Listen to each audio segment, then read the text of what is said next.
escuela dominical del día 3 de abril del 2000.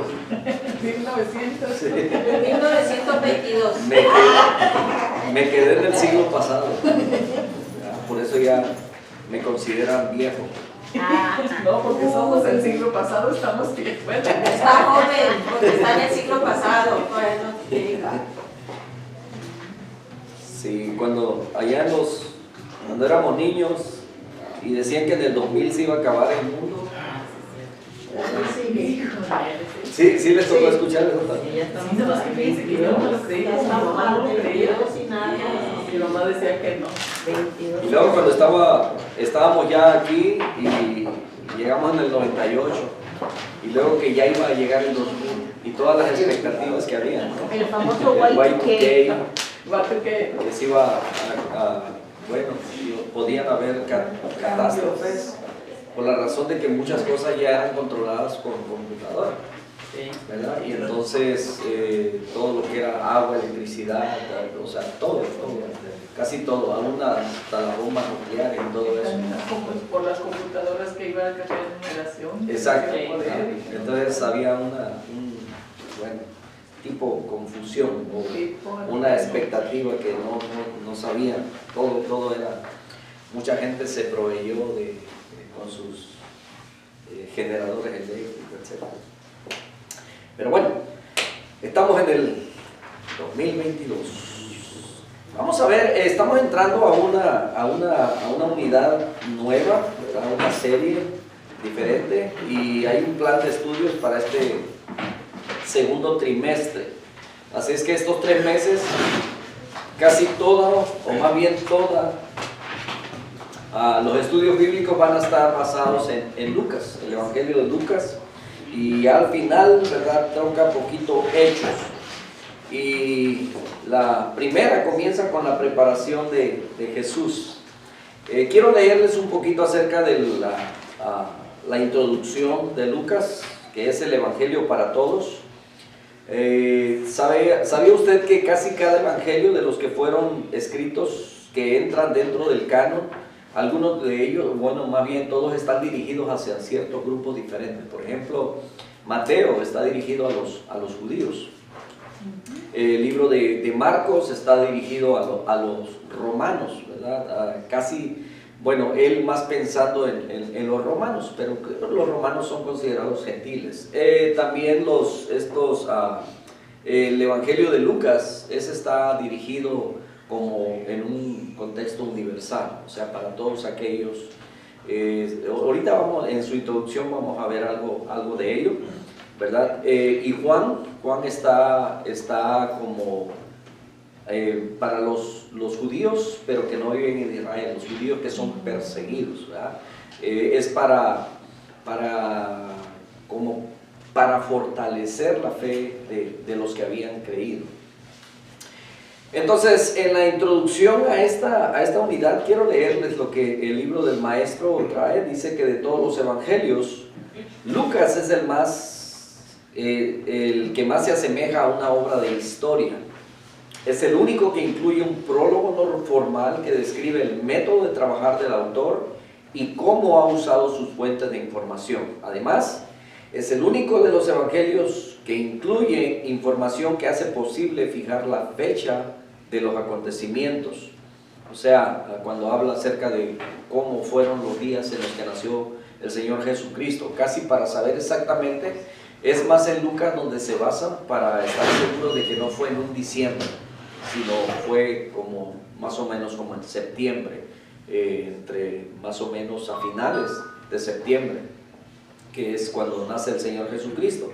Es más acertado. Ok, entonces el testimonio de William Ramsay, destacado arqueólogo inglés en relación con Lucas como historiador, es muy interesante. Ramsay estaba convencido de que Hechos era un libro escrito en el siglo II y creía que por medio de investigaciones de la evidencia arqueológica de Asia Menor iba a poder comprobar su teoría. La investigación le convenció de que estaba equivocado. Se convirtió en defensor de la confiabilidad de Lucas como historiador. Dijo: La obra histórica de Lucas es insuperable con respecto a su confiabilidad. El Evangelio de Lucas tiene algunos temas de interés especial que vale la pena notar durante el estudio. Hay más referencias al papel de las mujeres en la vida de Jesús que en los demás evangelios. La vida de oración de Jesús recibe una atención particular y en varias ocasiones es debido a Lucas que sabemos de las oraciones de Jesús. Y bueno, las referencias al Espíritu Santo son más frecuentes que en los demás evangelios. También hay más referencias a los samaritanos. El peligro de las riquezas y la actitud radical del discípulo hacia los bienes materiales es tema frecuente. Muchos de esos temas tienen una pertinencia muy particular para nuestro tiempo. Por ejemplo, el interés en las mujeres, el interés social reflejado en la preocupación por los pobres. Por lo tanto, el maestro tiene una buena oportunidad de recalcar el valor actual del estudio de este evangelio. Pero quizás el rasgo del evangelio de Lucas que más llama la atención es su énfasis en la universalidad del mensaje del reino. Por esto, el título de este artículo es Lucas, el evangelio para todos. De los 4 evangelios, Lucas es el más clara e insistentemente recalca la misión universal de la iglesia. El nacimiento se ubica en el contexto histórico total del Imperio Romano. Los magos en Mateo vienen a buscar al rey de los judíos, pero el niño que nace en el pesebre en Lucas es el Salvador del mundo. En ninguna parte es tan explícito este interés en el Evangelio para todos que en el sermón de Nazaret, en Nazaret al comienzo del ministerio de Jesús. Y en este incidente, él provoca una reacción adversa al señalar que el interés de Dios nunca se había limitado solamente a los judíos. Cita como ejemplos la viuda en Sarepta de Sidón en los días de Elías, a Naamán el sirio. Qué importante es escuchar este énfasis de Lucas en la primera década del siglo XXI. Aprendamos de nuevo que el Evangelio nunca es propiedad de ningún pueblo en particular. Es la buena noticia de Dios para todo hombre. Entonces vemos que los otros evangelios, ¿verdad?, estaban como más dirigidos a los judíos que estaban en Roma, a los judíos que estaban perseguidos, a los judíos como Mateo que escribe específicamente para ellos, ¿verdad? Pero Lucas es el único que escribe como para todo el universo, todo hombre debajo de la tierra y todo nivel social, mujer, hombre, pobre, rico, etcétera, ¿verdad? Y él no tiene problemas con ello. Bien. Habiendo dicho esto, pues vamos a orar. Voy a pedirle a mi hermana Abby que ella nos dirija con palabras de oración. Gracias, Señor, porque nos has dejado otro día, Señor, para venir a tu casa, para adorar y glorificarte, Señor. También nos dices este tiempo para aprender más de la palabra, Señor, para estudiar más también, Señor, sobre quién eres, Señor, y sobre todas las cosas que tú has hecho. Te damos gracias, Señor, por nuestro pastor que nos va a dar esta lección esta mañana y que todo lo que podemos, Señor, aprender lo pongamos, Señor, en nuestro corazón. En nombre de Jesús. Amén. Amén. Y vamos a la unidad 1, la preparación de Jesús, y el título de la lección de esta mañana es La naturaleza del Evangelio de Lucas. Y voy a pedirle a mi hermano Nes que nos lea la verdad central. Lucas principió su evangelio explicando el propósito de escribirlo y la perspectiva desde la cual él ve al Señor Jesús. Su perspectiva es la de un Jesús que ministra las necesidades de la gente. Amén. Y el texto a memorizar, vamos a leerlo todos juntos. Dice: bendito sea el Señor, Dios de Israel, porque ha visitado y redimido a su pueblo. Una vez más, bendito sea el Señor, Dios de Israel, porque ha visitado y redimido a su pueblo. Lucas 1:68. Bien, y vamos a ver la introducción. Voy a pedirle a mi hermano Anselmo que él nos lea la introducción. ¿Se ha preguntado alguna vez qué significa el Evangelio? ¿De qué se trata esta buena noticia que Cristo anunció al mundo? ¿por qué ese anuncio necesitaba que Jesús tuviera una vida de sacrificio e identificación con los humildes y los despatriados? ¿Por qué Él debió vivir y morir como lo hizo? No pudo ser de otro modo, porque la historia de la redención exigía ese desarrollo de las cosas. Bueno, hasta ahí nada más, hermano. Gracias. Todas estas son preguntas, ¿verdad? ¿De qué se trata esta buena noticia que Cristo anunció? ¿Por qué Él tenía que morir de la manera como murió? ¿Por qué Él tenía que vivir esa vida, verdad? Y son preguntas. ¿Por qué la historia de la redención exigía ese desarrollo de las cosas? Y bueno, tenemos aquí a Lucas, ¿verdad? Por eso el título es La naturaleza del Evangelio de Lucas. Es cómo presenta él el Evangelio de nuestro Señor Jesucristo. Y vemos aquí, ¿verdad? ¿Qué tanto usted conoce de la vida de Lucas? ¿Era Lucas un discípulo? ¿Era Lucas discípulo? Comenzamos por ahí. No era discípulo. Es más, ni siquiera era judío. ¿Verdad? No era judío. Y es extraño, ¿verdad? Que Lucas sea vamos a decir, el escritor, ¿verdad? De uno de los evangelios y también del libro de Hechos, porque a él se le atribuye. Pero vamos al punto número 1. Entonces, aquí lo que sigue en la introducción habla acerca de toda a la mejor confusión que hubo en el comienzo. Mucha gente creía, algunos no estaban muy seguros, ¿verdad? Y entonces hay quienes platicaban la historia de nuestro Señor Jesucristo o el testimonio de lo que Él hizo, pero de una manera desorganizada, de tal manera, ¿verdad? Que es como cuando usted escucha una noticia en la televisión, ¿verdad? Y entonces se dice una cosa y al rato dicen otra cosa y entonces no hay seguridad en nada de eso, ¿verdad? Como hace poco le decía a mi esposa, mira qué curioso, ¿verdad? Nos levantamos temprano, prendemos la televisión y a veces están las noticias, ¿verdad? Y entonces decían que por casi años, podemos decir, desde que salió la vacuna, ¿verdad? Que inyéctense, que pónganse esto y el otro, y de repente sacan ahí mismo y dicen que las vacunas en realidad no hicieron nada, o sea, fueron inútiles en otra forma de decirlo. Y entonces le digo, mira, los mismos que estuvieron ahí diciendo ahora dicen que no sirve, ¿verdad? Que fue en vano, y entonces digo, entonces ¿a quién creemos? ¿Verdad? Traen confusión. Y es como cuando se cuenta una historia, una noticia también, ¿verdad? Y no hay seguridad en ello.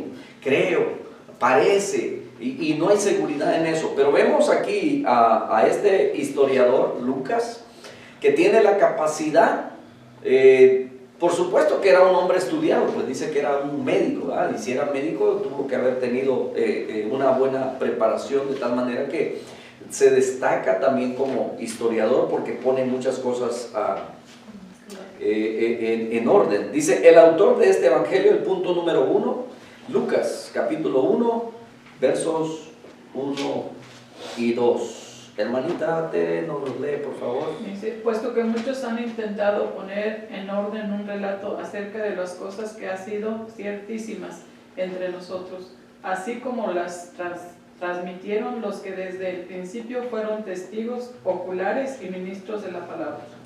Amén.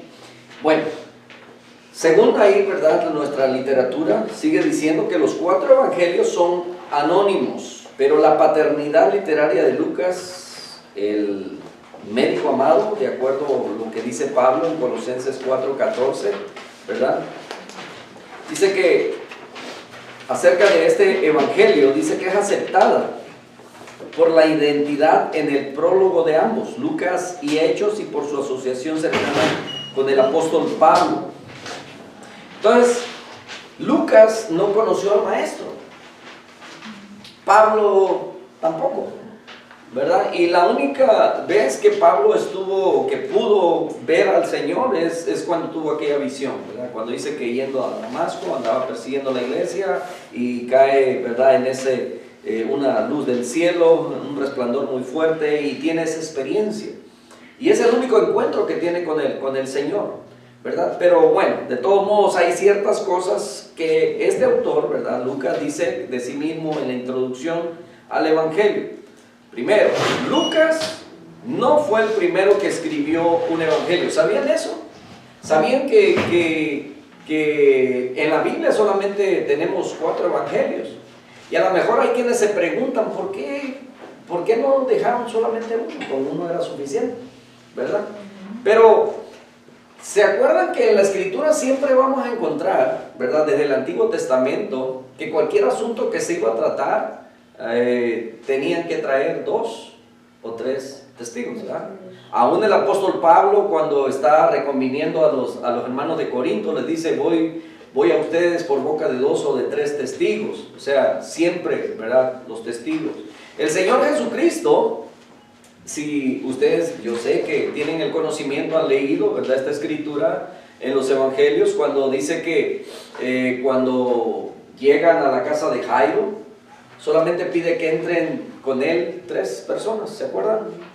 Juan, Pedro y Jacobo. Ahora, ¿cuál era la razón? 3 testigos.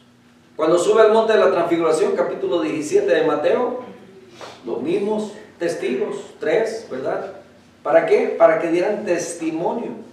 Y entonces nos damos cuenta que el Señor cuidaba esos detalles, aún esos detalles los cuidaba, que hubieran quienes, ¿verdad? Fueran testigos oculares así cercanos, ¿verdad? Y entonces considero yo que era la razón. Ahora, la razón de que hayan 4 evangelios es para que cada uno dé, ¿verdad? Y se consideren los testimonios verdaderos.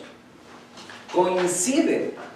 De hecho, los miércoles nos damos cuenta, ¿verdad? Que cada uno de los hermanos que nos trae un estudio bíblico, la mayoría de ellos, acerca de los milagros de Jesús, las parábolas de Jesús, algunos lo dice Mateo, lo dice Lucas, lo dice Marcos.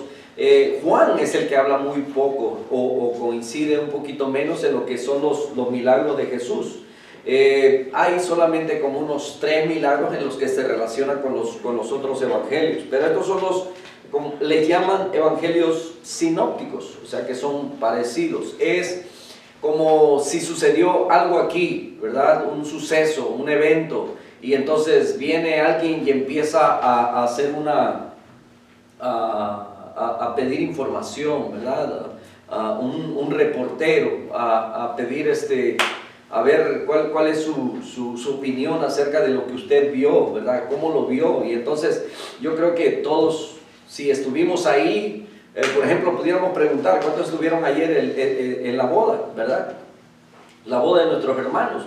Y pueden, descríbenos desde el principio al final, ¿verdad? Y entonces puede describir ciertos eventos porque estuvieron en diferentes puntos dentro del templo y fuera del templo, ya conviviendo, ¿verdad? Y pueden resaltar algo que sucedió y pueden coincidir en algo, el momento de partir el pastel o en una participación, ¿me entienden? Entonces esto es el testimonio de aquellos que estuvieron cerca. Pero ¿sabe que muchísima gente escribió acerca de la vida de nuestro Señor Jesucristo? Hay muchísimos evangelios. No están así, ¿verdad? Si usted lo busca, ¿verdad? Y se afana por buscar más escritos acerca del Señor Jesucristo, los hay. Sí los hay. Se cree que hay cerca de, no sé, entre 15 y 20 evangelios que se escribieron. Creo que Pedro escribió también el evangelio del Señor Jesucristo. Zaqueo, hay un libro de Zaqueo, ¿verdad? Y así. Entonces hay varios que escribieron acerca de la vida de nuestro Señor Jesucristo. Entonces, pero de todos ellos fueron pasados por un filtro, fueron evaluados para poder aparecer dentro del canon. Y ahora tenemos, ¿verdad?, estos 4 evangelios, pero lo que nos concierne ahora es Lucas. Y nos dice ahí donde empezamos a leer, ¿verdad?, acerca de Lucas. Dice otra vez el verso capítulo 1, verso 1, la introducción, ¿verdad? A este autor. Y dice, puesto que ya muchos han tratado de poner en orden la historia de las cosas que entre nosotros han sido ciertísimas. ¿Se da cuenta? Entonces aquí no dice la cantidad de escritos que habían, porque a lo mejor pudo haber fallado, ¿verdad? En cuanto a decir, como 15 o 20 han escrito de ello y pudo que hubieran más. Dice, tal como nos lo enseñaron los que desde el principio lo vieron con sus ojos y fueron ministros de la palabra, se está refiriendo a los apóstoles. Dice el verso 3 dice, me ha parecido también a mí, después de haber investigado con diligencia todas las cosas desde su origen, escribírtelas por orden, oh excelentísimo Teófilo. Bueno, entonces vemos aquí, Lucas, sin embargo, no se apoya en estos muchos documentos que habían. Habían muchos escritos, muchos habían tratado. Es posible que los revisó, es posible que les haya dado una leída, ¿verdad? Y cosas así, pero él estaba investigando. Él no anduvo con el maestro, él no conoció a Jesús, él solamente escuchó lo de primera mano, dice, los que fueron testigos oculares. Y no solamente con aquellos que escribieron, porque Marcos escribe, pero tampoco anduvo con el Señor. Es curioso, ¿no? Que de los 4 evangelios, nomás 2, lo que es Mateo y Juan, que anduvieron con el maestro. Y entonces, él no se basa en los escritos. 3, por otra parte, Lucas efectuó una investigación de las cosas tal como la efectuaban los historiadores de aquel tiempo. O sea, dice que prestaba toda atención con diligencia y dice, y desde su origen. O sea, ¿cómo es que sucedió esto? Por eso cuando el apóstol, es Felipe, que escucha al eunuco, ¿verdad? Que va leyendo a Isaías. Y entonces le dice, ¿entiendes lo que lees? Y él le dice, ¿cómo puedo entenderlo? ¿Verdad? Si no hay alguien que me explique. Y entonces dice que desde ahí, desde ese punto de referencia, ¿verdad? Él empieza a explicarles el evangelio de nuestro Señor Jesucristo hasta lo que estaban viviendo. ¿Qué tanto hablaron? Bueno, yo creo que tuvo tiempo Felipe para explicarles quién era Jesús, cómo de acuerdo a la Escritura era el Mesías prometido que habría de venir, cómo murió, milagros que hizo, etcétera, y luego que todos los que creyeran fueran bautizados, ¿verdad? Y lo llevó al punto de tal manera que cuando llegan a un agua, ¿verdad? Dice el eunuco, aquí hay agua que impide que ellos sean bautizados. Entonces, por otra parte, ¿verdad? Vemos que Lucas efectuó esa investigación de las cosas tal como la efectuaban los historiadores de su tiempo. Entonces, vemos aquí en el libro de Lucas, mis hermanos, vamos a ver que es el único que menciona acerca del nacimiento de Jesús.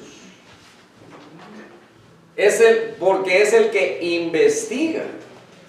Y estoy más que seguro, ¿verdad? Por lo que él dice que María es visitada por un ángel, ¿verdad? Zacarías, ¿verdad? Que también es de donde nace Juan, ¿verdad? Es muy posible que María todavía vivía para ese tiempo y que él vino con María y le empezó a preguntar acerca de todo lo que estaba pasando, ¿verdad? Y luego dice que y María guardaba todas estas cosas en su corazón.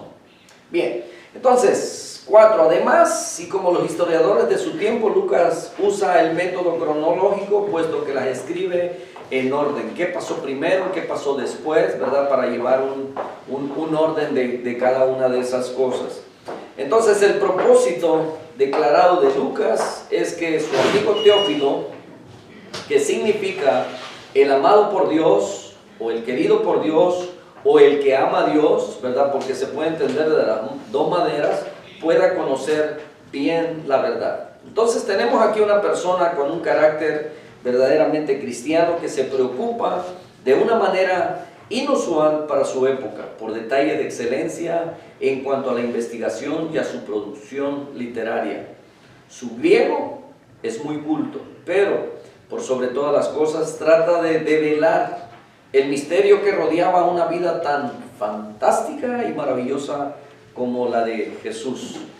Vemos aquí que Lucas, creo que es basado en el Evangelio de Lucas, que sacaron un libro y luego salió una película también basado en el escrito de ese libro. Y yo no sé cuántos de ustedes han tenido la oportunidad de o leer el libro o ver la película. Se llama se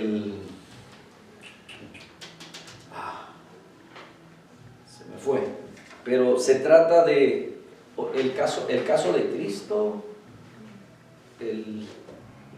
Va más o menos por ahí, ¿verdad?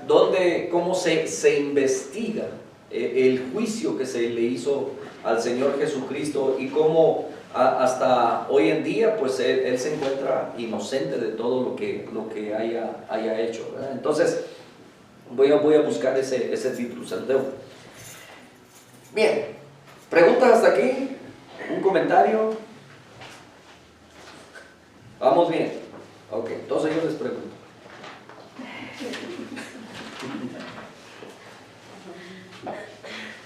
Bien, entonces 3 cosas que tenía Lucas, mis hermanos, ¿verdad? Que quiero que quede en su mente. Primero, Lucas, ¿verdad? Que es un gentil de nacimiento, no fue un discípulo del maestro, es un colaborador de Pablo, ¿verdad? Con Pablo trabajó más de cerca y es el médico amado, era médico, ¿verdad? Así es que, entonces también en cuanto al Evangelio, ¿verdad? Que descansa en la evidencia de testigos oculares y no relatos de segunda mano. Él no se conformaba solamente con lo que había en los escritos o lo que especulaba alguien, sino que él fue directamente con aquellos que fueron testigos oculares y que dice cosas que han sido, dice, ciertísimas. O sea, sin lugar a duda, esto es lo que sucedió porque yo fui, investigué, ¿verdad? Y entonces él escribe esa historia basada en evidencia digna de toda confianza. Así es que por eso muchos en las predicaciones, ¿verdad? Se usa más Lucas que Mateo, que Marcos, aunque pues están ahí como referencia, que son las fuentes de apoyo. Entonces, algunos creen que sí, Lucas, que para el tiempo que Lucas escribe el Evangelio, ya estaba, ya habían otros como Juan, ¿verdad? Como les digo, es posible que él haya leído otros escritos, aunque no se basó en esos escritos. Él personalmente fue y buscó investigó, ¿verdad? Con los verdaderos, y es muy posible que pues María, Pedro y todos los que estuvieron más cerca con el Señor. Entonces, vamos al verso 3, 4 de Lucas 1 y vamos a ver las características de este evangelio, porque tiene características. Hermanita Ruth nos ayuda a leer el verso 3, 4. Lucas 1. Oh, creí que tenía ahí está. Sí, está diferente, está un poquito diferente. Lucas 1, ¿qué? 3 y 4.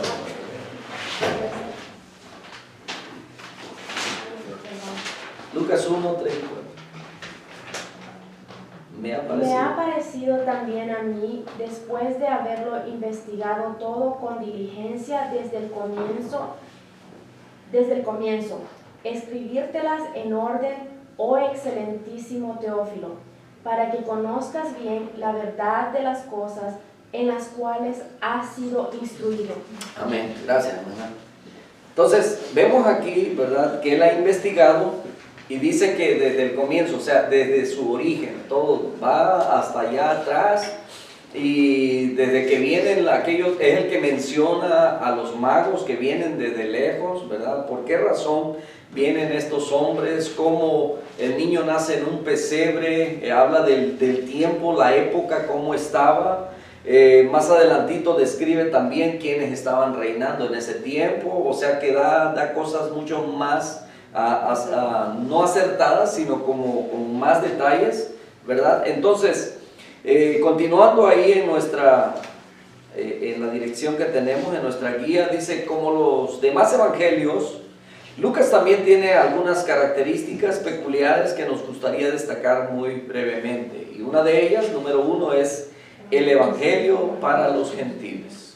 Dijimos que Mateo escribe a los judíos, ¿verdad? Marcos escribe a los judíos que están en Roma. Lucas escribe pues a los gentiles en una forma universal para todos, y Juan es más para reforzar la fe de aquellos que estaban siendo perseguidos en ese tiempo, que habían creído en Cristo. Entonces vemos aquí, ¿verdad?, esta característica de este evangelio a los gentiles. No hay nada, ¿verdad?, que un no judío de la época no pudiera comprender, y Teófilo, un hombre ciertamente gentil, entendió indudablemente todo. Por eso Lucas traduce todos los términos hebraicos con su equivalente griego. Por ejemplo, Gólgota, él mismo dice, ¿verdad?, cuando escribe siempre vienen partes en paréntesis que dice lo que quiere decir, ¿verdad?, del hebreo al griego.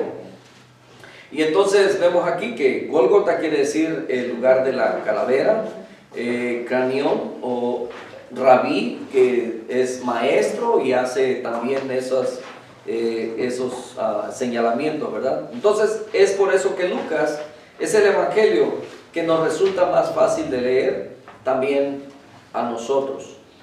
Bueno, entonces, pero como la versión que nosotros usamos también fue escrita en los años, ¿verdad?, de los españoles, y se usa un español que pues ya no se usa mucho hoy en día, ¿verdad? Hay palabras que a veces estamos corrigiendo, porque nosotros lo leemos como leemos normalmente, ¿verdad?, como se escribe y se habla normalmente en estos días.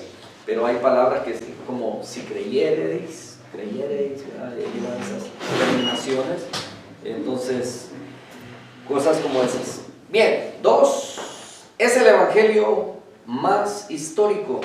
Ya vimos el cuidado que Lucas pone por el detalle preciso e histórico. Y con esto no queremos decir que los otros evangelios no sean históricos, sino que solamente Lucas es quien ubica un hecho con 6 distintos datos. Y si vamos ahí a Lucas capítulo 3, verso 1 y 2, si no la tiene, yo se los leo rapidito para que vea, ¿verdad?, cómo él da ciertos datos, ¿verdad?, muy precisos. Capítulo 3, verso 1 y 2. ¿Lo lee, hermanita Guadalupe? 3, 1 y 2, ¿no? Ajá, 3, 1 y 2. En el año, ¿ese? Sí. Sí. En el año 15º del imperio de Tiberio César, siendo gobernador de Judea, Poncio Pilato y Herodes tetrarca de Galilea, y su hermano Felipe, tetrarca de Iturea y de la provincia de Traconite y Lisanias. Tetrarca de Abilinia. Es como otro idioma, ¿verdad? Los nombres de antes. Se imagina que... No, y hay un capítulo ahí que escribe el apóstol Pablo, que me gustaría leérselos un día de estos para que, ¿verdad?, cuando nazcan sus hijos o nietos, supieran esos nombres. Ok, ¿dónde iba? Pálinas y Pastor, cosas así. Dicianias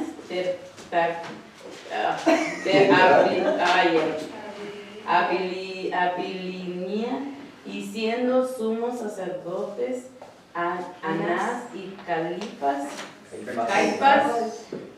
vino palabra de Dios a Juan, hijo de Zacarías, en el desierto. Amén. Bueno, lo único que queremos resaltar de esa escritura, mis hermanos, es que haga de cuenta que en ese tiempo no estaban por años como ahora, ¿verdad? Hoy estamos a 3 de abril de 2022. Entonces, en ese tiempo no se podía escribir y decir, ¿verdad?, fue así. No, en ese tiempo era de acuerdo a quién estaba reinando, ¿verdad? Era a una época. Y entonces es como si en estos tiempos no tuviéramos años, no tuviéramos fecha. Entonces, ¿cómo le haríamos? En el tiempo cuando el presidente de Estados Unidos era Biden, ¿verdad? De Rusia, Putin, y cómo no se va a olvidar si es lo que más se menciona en las noticias, ¿verdad? Y en México, ¿verdad? AMLO, y entonces de Nevada, Sisolak, sigue siendo, ¿ok? Y la mayor, la señora Carolyn Goodman, ¿verdad? Entonces, y aquí es lo que está diciendo. ¿Por qué? Porque antes llevaban la historia, los historiadores, ¿verdad? Lo llevaban de esta manera. ¿Quién era el que estaba reinando? ¿Verdad? Así era como ellos fijaban más o menos las épocas, las fechas. Y entonces vemos aquí que Lucas lo está haciendo de esa manera. ¿Quién era el que estaba de señor ahí en Tiberio? Si era Tiberio César en el Imperio Romano, ¿quién era el gobernador en Judea? Era Poncio Pilato, ¿verdad? Y en ese tiempo es cuando empieza la historia, va a narrar ahorita que nace Juan el Bautista, ¿verdad? Y sabemos que Juan el Bautista y Jesucristo van casi muy cerquitas, ¿verdad? 6 meses de diferencia.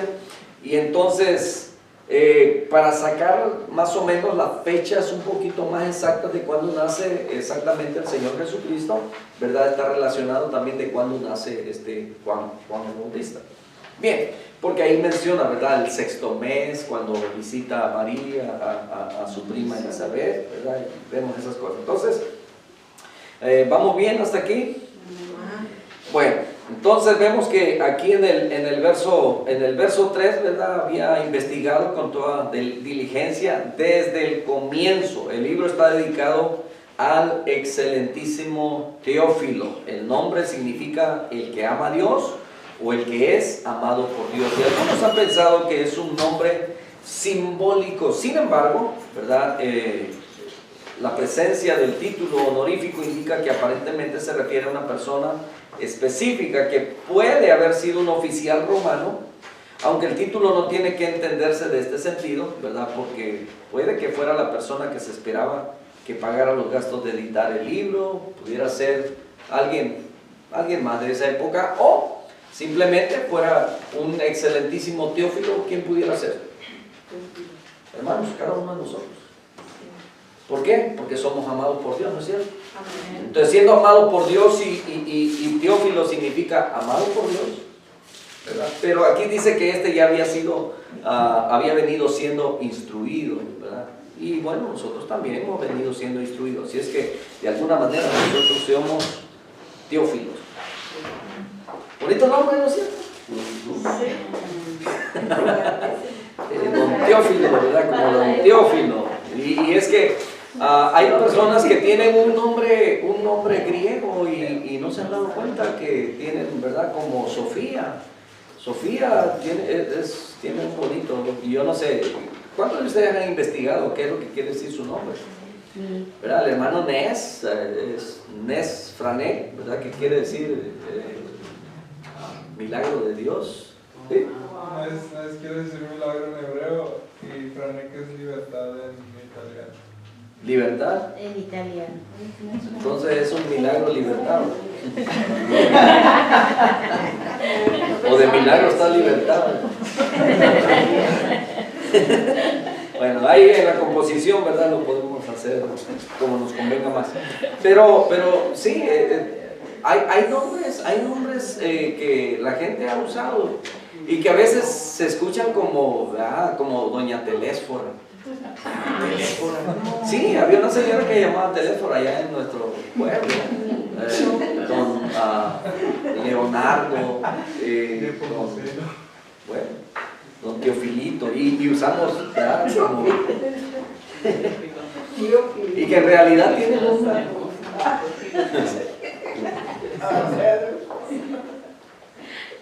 un bonito nombre, Teófilo. Ya vimos qué quiere decir, amado por Dios. ¿Vamos bien? ¿Preguntas? Bien, entonces 3. Otra de las características, tercera característica del Evangelio que es universal. Escuche bien porque esto, ¿verdad? Esto es lo interesante del Evangelio de Lucas. En su Evangelio Lucas está muy preocupado por todos. Le interesan los samaritanos, las mujeres despreciadas en la época, los pobres, los publicanos y pecadores.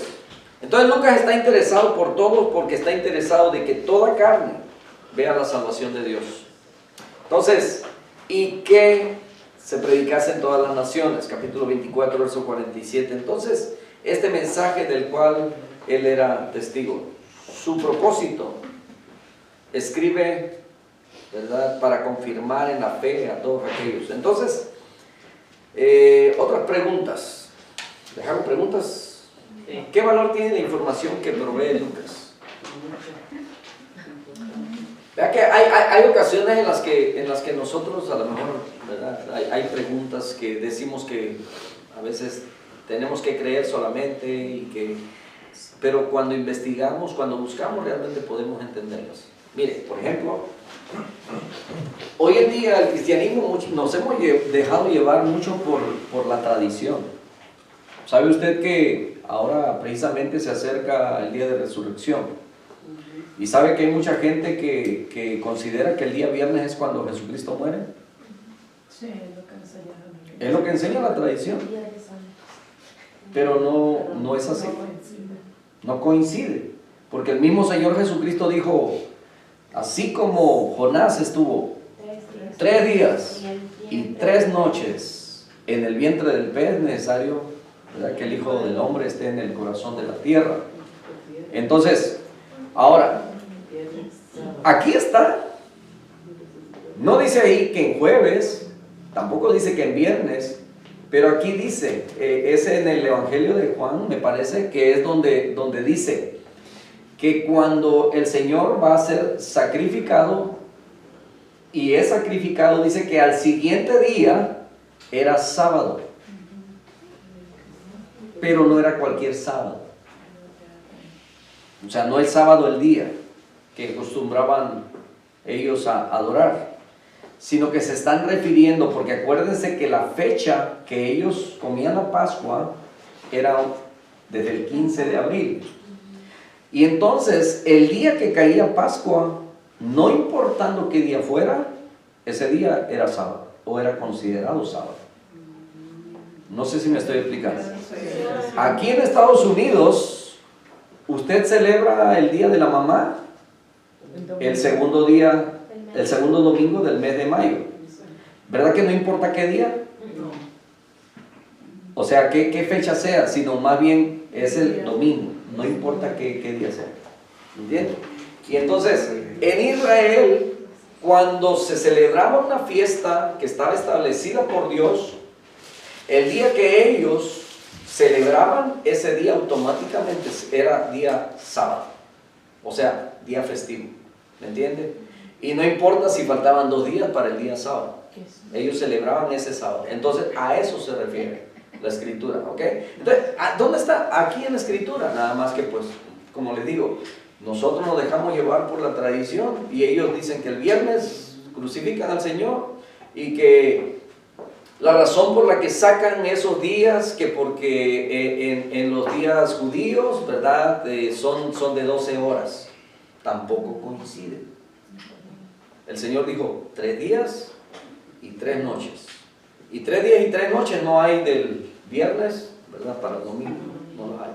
Entonces, bueno, no sé espero no haberlos confundido más.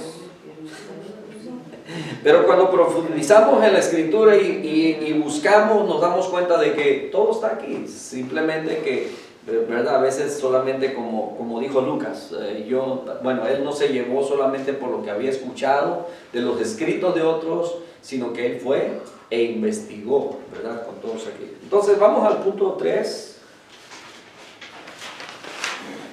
¿Vamos bien? ¿Preguntas?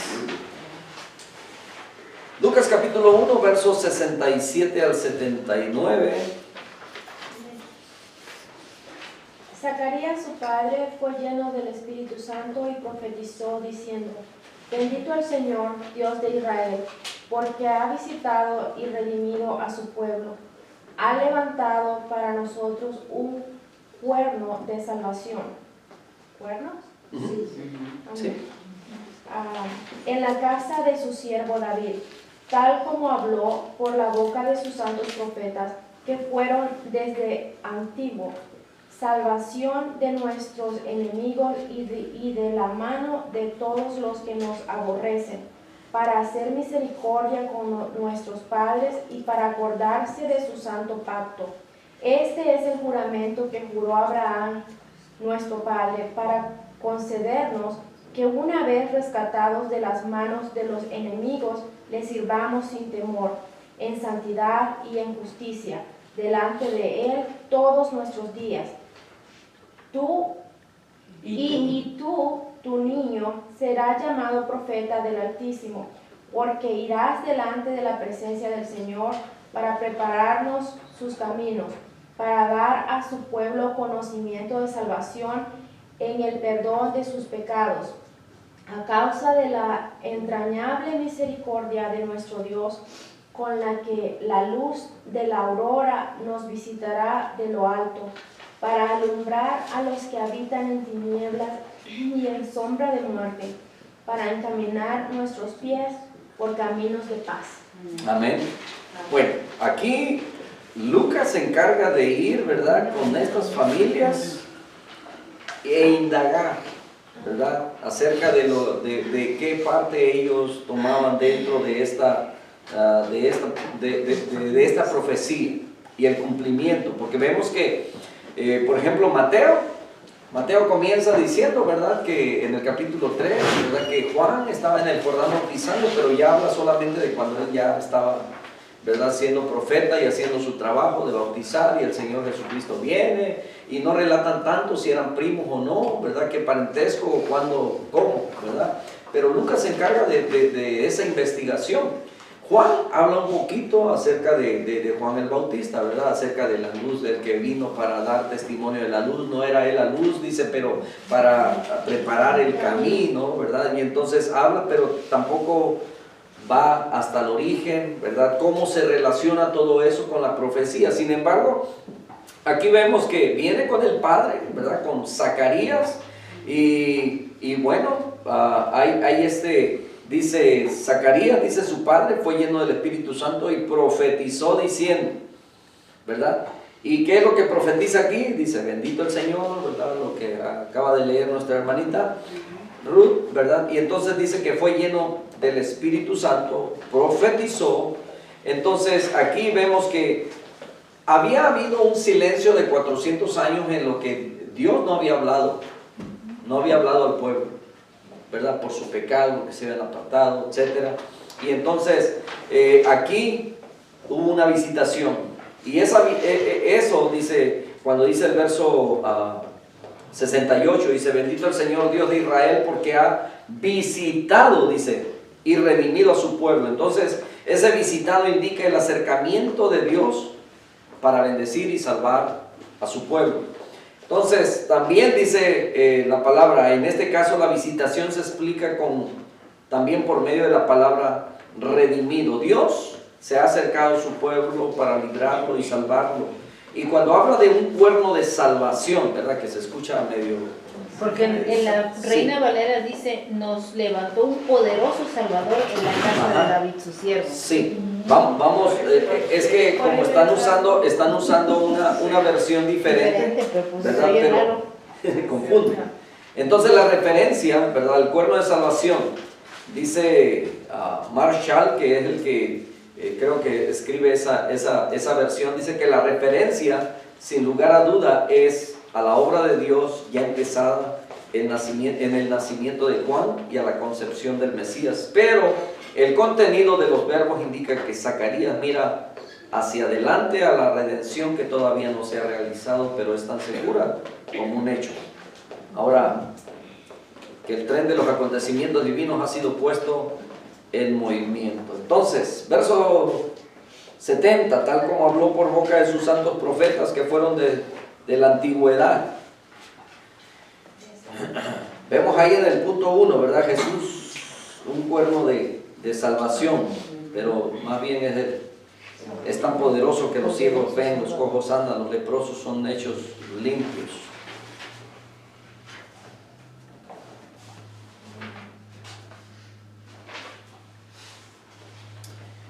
Tal como habló por boca de sus santos profetas, lo que Dios ha empezado a hacer es lo que había prometido por medio de los profetas. Entonces aquí lo que Lucas está realzando o está, ¿verdad?, haciendo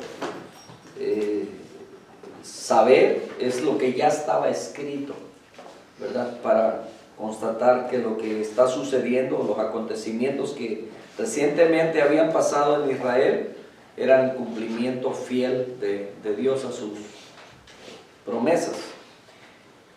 Vamos ahí en su literatura, en el 2, donde dice que Jesús hizo misericordia con nuestros padres. Lucas piensa en el Mesías como el cumplimiento del pacto de Dios con Abraham y de lo anunciado por los profetas. 3. Jesús es el Señor. En el 76 dice, y tú, niño, serás llamado profeta del Altísimo, porque irá delante de la presencia del Señor. Amén, para preparar sus caminos. Y entonces la Escritura nos dice que así como Jesucristo resucitó, también nosotros resucitaremos. Amén. Entonces Él es el que nos prepara el camino hacia el Señor. Él es el camino, la verdad y la vida. Él es el que intercede por nosotros, dice Hebreos, ¿verdad?, que vive para interceder por nosotros. También lo dice el apóstol Pablo, dice que está sentado a la diestra del Padre y desde ahí intercede por cada uno de nosotros. 4. Jesús es luz. En medio de las tinieblas del mundo reinante, Jesús se establece como aquel que puede proveer luz, esperanza para los que están en sombras de muerte. 5. Jesús es un camino de paz. El verso 79 dice, para alumbrar a los que habitan en tinieblas y en sombra de muerte, para encaminar nuestros pies por caminos de paz. Entonces, paz es lo que cantaron los ángeles en el nacimiento del niño. Paz es la señal y el saludo del discípulo que Jesús les enseña. Y paz es lo que canta la multitud alborozada en la entrada triunfal. Paz es lo que Jerusalén necesita y que motiva las lágrimas del Señor. ¿Se acuerdan cuando el Señor llega a Jerusalén y está ya para el paso para ser entregado, ¿verdad?, y ser llevado a la cruz, ser arrestado?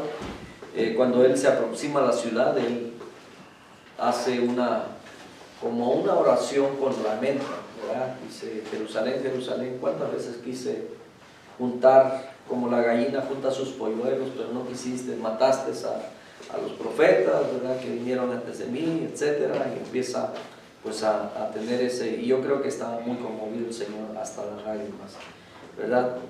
Y es triste, ¿verdad? ¿Cuántas veces nosotros hemos orado por nuestros hijos o por nuestros familiares o nuestros parientes y hemos llorado hasta las lágrimas, ¿verdad?, para que sus corazones, o cuando hablamos con ellos, deseáramos que ellos pudieran entender y ver lo que nosotros hemos entendido o visto, ¿verdad?, y que pudieran volver a los caminos, etcétera, ¿verdad? Pero son decisiones que ellos hacen, así como el pueblo de Israel que decidió desobedecer a Dios, ¿verdad?, y no atender cuando Dios les habló, al grado de que el Señor Jesús les dice, no entendiste el día de tu visitación.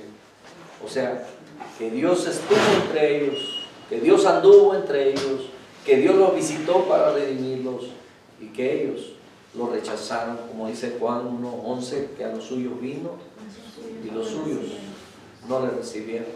Es triste, ¿verdad? Es triste, y yo creo que el corazón de nuestro Señor pues era, al experimentar el vivir en un ser humano, ¿verdad?, fue movido en esas emociones, de tal manera que su corazón, a lo mejor, al igual que el nuestro, igual, ¿verdad?, en un momento de tristeza, de impotencia, ¿verdad?, porque pues Él, cuando veía la necesidad de la gente siendo física, Él sacaba poder para darles la sanidad o lo que ellos necesitaban, aun cuando tuvieron hambre les dieron de comer, ¿verdad? Pero en el sentido espiritual él no podía hacerlos. Porque Dios es fiel a eso. Dios le da la oportunidad al hombre de que él, incluso aquel hombre que estaba enfermo, le dijo, ¿quieres ser sano? ¿Quieres ser sano? Y el hombre dice, Señor, pero es que cuando el ángel mueve el agua, yo me tardo en llegar. No entendió cuando el Señor le decía, ¿quieres ser sano? Y bueno, el Señor, ¿verdad? Aun cuando él no supo ni quién era en ese momento, el enfermo, ¿verdad? No supo quién le estaba diciendo quiere ser sano. Dice que el Señor lo sanó, ¿verdad? Entonces vemos en la conclusión del Evangelio de Jesús, o más bien el Evangelio es Jesús. El Evangelio es las buenas nuevas. Recuerde lo que esa palabra significa, Evangelio. Evangelio quiere decir mensajero o mensaje. Evangelio, buenas noticias. De ahí viene la palabra también ángel, ¿verdad? Angelio, el mensajero. Entonces, Lucas le dice hoy en este Evangelio que Jesús es aquel a quien usted necesita para poder sentirse verdaderamente humano. Jesús es todo lo que usted necesita. Usted necesita un poderoso Salvador y Jesús lo es. Usted necesita misericordia y Jesús lo es. Usted necesita un Señor, que Jesús sea su Señor. Usted necesita luz y paz. Jesús puede proveerle el camino de paz y luz necesario para que vea en este mundo oscuro. Entréguese a Él y nunca lo defraudará. Hay tantas cosas que a veces, ¿verdad?, leemos en la Escritura y que necesitamos también saber de aquellos que estuvieron dispuestos a escribirlas. Así es como entendemos muchas veces mejor la palabra, ¿verdad? ¿Quién lo escribe? ¿Cuál era su forma de vida? ¿Qué era antes? ¿Cómo vino a los pies del Señor? ¿Cómo su ministerio se desarrolló? ¿Verdad? ¿A qué grupo le escribió? Y podemos entender muchas otras cosas más. Y como decía al principio, ¿verdad?, en la introducción de lo que es Lucas, cómo él se interesa por los samaritanos, por la mujer que era pues considerada de un bajo nivel social en ese entonces, los pobres, ¿verdad?, y aún los enfermos. Es Lucas quien escribe una gran cantidad más de parábolas y también de milagros del Señor Jesucristo, ¿verdad?, que realzan esto, todo lo que él investigó. Y bueno, mis hermanos, es como cuando si hubo un accidente, ¿verdad?, y usted iba pasando por ahí y usted fue testigo ocular de ello, ¿verdad? Los reporteros llegan mucho después. Y entonces, bueno, los reporteros van a decir solamente ya la información que hayan recogido de los que fueron testigos oculares, ¿verdad? Pero no se compara con el testimonio de aquellos que de primera mano, ¿verdad?, estuvieron ahí para poder hacerlo. Y Lucas fue directamente aquellos que estuvieron y que fueron testigos de todos estos acontecimientos. Amén. Así que nuestros estudios durante los siguientes 3 meses van a estar basados ahí en Lucas. Si tiene la oportunidad, vaya leyendo el Evangelio de Lucas, ¿verdad?, para que se vaya familiarizando con algunos eventos que él destaca, que nos van a ayudar a nosotros a crecer. Así es que en la mañana les decía, ¿verdad?, que aprovechemos la tecnología, ¿verdad? Si usted no tiene tiempo para sentarse ahora y leer la Escritura, ahora tenemos la tecnología en nuestro teléfono. Y yo sé que algunos, ¿verdad?, bajan una aplicación para escuchar música. Así como escuchamos música, también hay aplicaciones para escuchar la palabra de Dios, ¿verdad? Y bueno, yo ya lo había hecho anteriormente, pero ahora me encontré otra y pues es lo que estoy haciendo. Así es que mientras a veces estamos ocupados, no es malo estar escuchando la palabra de Dios, al contrario, es bueno, ¿verdad? A veces hay cosas que ya hemos leído o hemos escuchado y volverlas a escuchar, Dios nos habla, Dios va a tratar con nosotros en algún momento, amén. Así es que vamos a orar. ¿Alguna pregunta?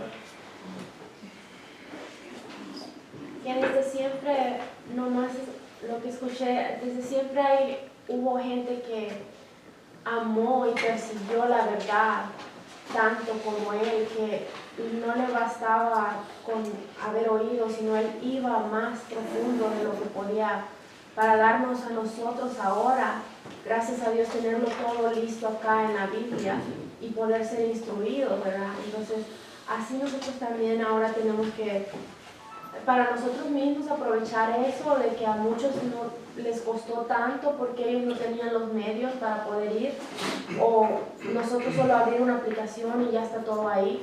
Entonces, valorar todo lo que ellos hicieron y leer porque es para nuestro bien. Pero no solo que llegue hasta ahí, sino también para nuestros hijos, de enseñarles que aquí dice Santa Biblia y que esto se respeta y se cuida y se valora, porque todos aquellos que lucharon y con sangre, porque hasta el precio de nuestro Señor Jesucristo. Entonces tenemos que darle mucho valor a eso siempre. Amén. Gracias, hermana Ruth. Hace días hablaba con algunos, con los jóvenes, con algunos de ellos. Y bueno, aquí en marzo, se me hace que es 17 de marzo, celebran una fecha, ¿verdad? San Patricio. Bueno, San Patricio, ¿verdad? Bueno, les comentaba, ¿verdad? Que cuando no conoce uno la historia, ¿verdad? Dice uno, es un santo. Bueno, un santo que la tradición ha hecho. Pero cuando vamos en la historia cristiana, que a través de toda la historia de la iglesia ha habido ríos de sangre por causa de la persecución de los cristianos y de la palabra, pero en el camino hubo muchísima gente que Dios usó en traducción, incluso aquellos que fueron misioneros en un país, en una aldea, ellos se esforzaron por aprender bien y traducir la palabra a ese dialecto o idioma. Admiro mucho algunas etnias en México que han traducido la Biblia en zapoteco, y hay una Biblia en zapoteco, y Nario en zapoteco, Cata en zapoteco, etc. Sé que en otomí también me parece que ya hay. Entonces, eso es realmente admirable. Pero esto lo ha habido desde el comienzo. Y Patricio, cuando usted lee la historia del cristianismo, Patricio fue un gran hombre, fue un hombre misionero que llevó la palabra a Irlanda. Entonces, en Irlanda, Patricio es considerado o es tenido en una gran estima. Bueno, desde mi punto de vista como cristiano, yo lo admiro por ser un hombre que tuvo la disposición de llevar esa palabra. Ahora, que la tradición distorsionó eso haciéndolo santo, no sé cómo lo vean en Irlanda, pero es impresionante lo que ellos estuvieron expuestos a hacer. Y dentro de ellos, ¿verdad? Yo escuchaba a un maestro allá en Colombia acerca de historia. Dice que para ver la historia del cristianismo serían como unos 3 años para poder, venir por detalle, pero él lo da en algunas 6 horas en una forma resumida y habla de aquellos que fueron destacados en la India, en Irlanda, y que a lo que quedan escritos de la biografía de ellos, a lo que estuvieron expuestos, cómo ellos traducían la Biblia al idioma, cómo la persecución acababa con aquellas máquinas, trataban de desaparecer la Biblia, etc. Entonces, detrás de todo ello, dice, parecía que cada vez que la sangre del cristianismo iba corriendo, dice, eso mismo parecía que era como una semilla, porque el cristianismo florecía más y más y más. Gracias a Dios por todo ello y por todos esos hombres que estuvieron dispuestos a dar su vida por nosotros. Fíjese, pastor, que yo desde cuando me he querido preguntar, no sé si han escuchado un app, no sé si está en español, pero se llama The Chosen, es The Chosen. El escogido. El escogido, está en inglés, no sé si está en español. Yo lo bajé, como dice la tecnología, no sé si es, para mí, nada la historia de nuestro Señor Jesucristo, para mí me encanta, pero no sé, usted tiene que verlo para aprobarlo, Sí. para no aprobarlo. Bueno, la Escritura nos dice, el apóstol Pablo, ¿verdad?, que escudriñemos todo. Entonces, cuando conocemos la verdad, mi hermanita, nosotros vamos a saber, ¿verdad?, si es bueno o malo. Ahora, sí damos nuestro parecer, nuestro punto de vista, y bueno, cuando no tenemos tiempo porque ahorita hay muchísimo material, y hay mucha gente sacando nuevos materiales, ¿verdad?, y están pues también promocionándolos. Entonces, solamente conozcamos la palabra. Conociendo la palabra, usted va a saber si es bueno o es malo. Entonces, hay grandes pastores de grande reputación, precisamente le comentaba a mi hermanita Tere, ¿verdad?, que escuché al pastor Aldrucín, ¿verdad?, es un doctor en teología, y pues él por años, creo que ya son 40 y tantos años en el ministerio, y entonces él estaba aceptando públicamente y estaba haciendo, ¿verdad?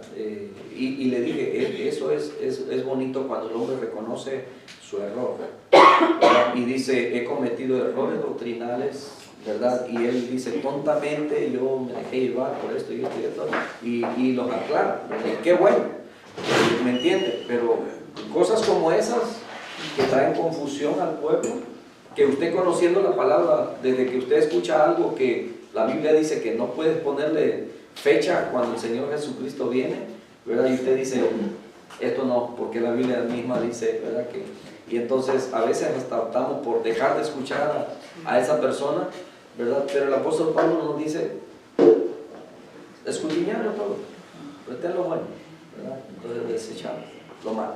Oramos. Padre, te damos muchas gracias por esta oportunidad de conocer de tu palabra. Gracias por aquellos hombres, Señor, que desde el principio pusiste, Señor, y que se comprometieron contigo, y en esa necesidad por que el mundo conociera de una manera perfecta y exacta acerca de los acontecimientos que hiciste, Señor, empezaste a usar hombres como Lucas, y así, Señor, hasta estos tiempos has levantado hombres y mujeres, Señor, que han escrito acerca de cosas que han beneficiado y edificado, Señor, a tu iglesia. Ayúdanos, Señor, a también nosotros, al igual que ellos, a poder conocer tu palabra de tal manera que podamos también ponérselas a aquellos que nos demandan razón de ella, como dice el apóstol Pedro. Así como Lucas, que se dirigía a Teófilo, y que ahora, Señor, esa misma palabra ha bendecido y beneficiado a tanto pueblo tuyo. Ayúdanos, Señor, a nosotros ser esos portadores de esta verdad. En el nombre de Jesús, bendice a tu pueblo, mi Dios, bendice a cada uno de mis hermanos, y ayúdanos a siempre, Señor, poder atesorar tu palabra en nosotros y ponerla, Señor, en esa práctica. Bendito sea tu nombre. Muchas gracias en Cristo Jesús. Amén. Amén.